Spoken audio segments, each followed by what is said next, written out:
I have big news tonight out of Capitol Hill. Senate Judiciary Committee Chairman Lindsey Graham of South Carolina demanding answers from the FBI on the now, third infamous raid. This case, Roger Stone's home in Tampa, Florida. Why did the FBI send, 27 agents armed with rifles, body armor to arrest Stone for lying to Congress?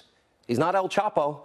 The senator also wants to know if CNN fake news was tipped off by the Mueller team to get their exclusive footage, of course, of this raid. Oh, they picked the perfect day. Joining us now with reaction to all this breaking news tonight, Senator Lindsey Graham. Wait, you're in New York. Good to see you. What are you doing? Thank you very much. I don't think that was about abortion in the Commonwealth of Virginia. Right. You once sponsored a bill that I agreed with. Well, I have it right now. How many nations in the world allow abortion on demand after 20 weeks, which is the fifth month? 7. 7 nations in the entire world allow abortion on demand after 20 weeks.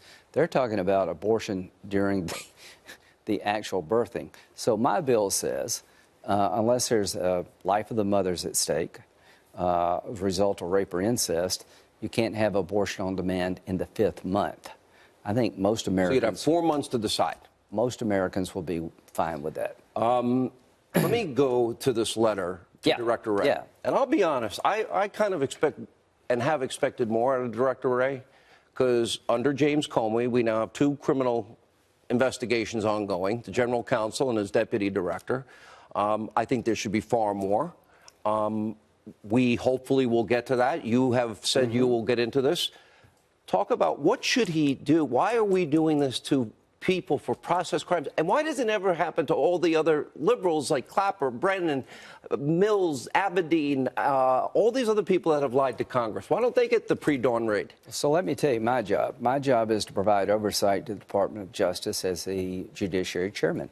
Love the FBI, respect them. So do I. But somebody needs to watch those who watch us.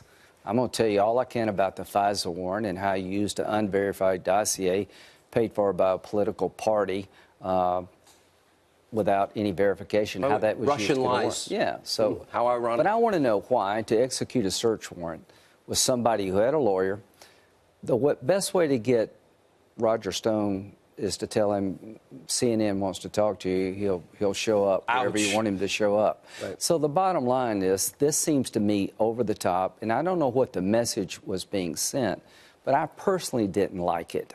You know, I've been a prosecutor, defense attorney. It seemed to be sending the wrong message, that if you cross Mueller, look what's going to happen to you. Mueller, do your job, but these tactics are unacceptable given the level of threat here.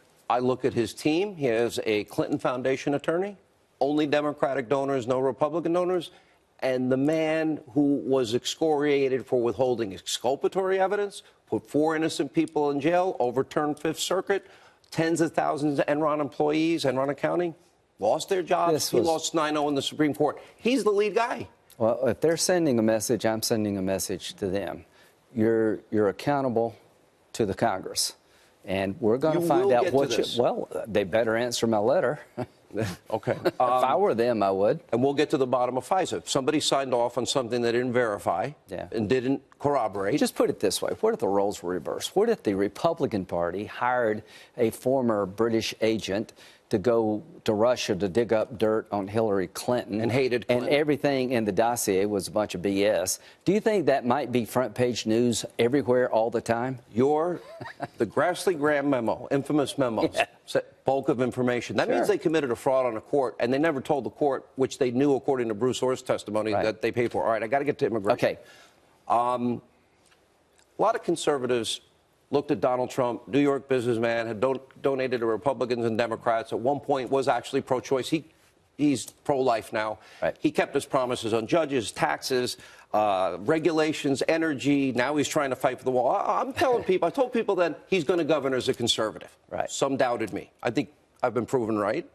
And I would say now, I'm 99% certain either the Defense Department budget or emergency money is going to be used, and he is relentless and tenacious and changing strategies, not losing. So to everybody who's wondering how this movie ends, it ends this way. We're going to build a wall one way or the other. I just talked to the president 10 minutes before I came on your show. I know for a fact because it was in the green room. So here's the point we're trying to make. The $5.7 billion represents 10 locations, according to the Department of Homeland Security, that a barrier would make the most difference. It's a professionally designed plan. If you look at the 10 locations on the border where the professionals say we need a barrier, it adds up to $5.7 billion. Every Democrat virtually has voted for 634 miles of fencing. When you ask people where are the 10 locations of the 634 miles we need something up now, they gave us the location, and the price tag is $5.7 billion. The president's not doing anything crazy. What's crazy is that they're fighting him after having voted the way they did in the past. Just in the Obama a few years ago. Just a few. And the president, to his February credit, offered 2018. everything, offered things Democrats dreamed about. So, DACA, let me tell you but what, not amnesty. Here's the conversation. The president wants to work with Democrats. He doesn't. The shutdown is not the way to get a result.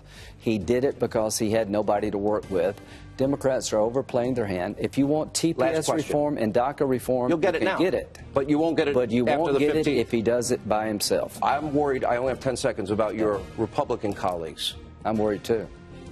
If you don't stand by this president, every president, Bush, Obama, and Trump sent troops to the border. What's unusual about that? Nothing. What's the difference between sending a troop to secure the border and build a barrier while they're there? He has all the power in the world to do this. To my Republican colleagues, stand behind him. Exactly. It's good for the country. And if you don't, you're going human to trafficking. pay a price. Good to see you. Thank you for stopping by. Thank you. Appreciate it.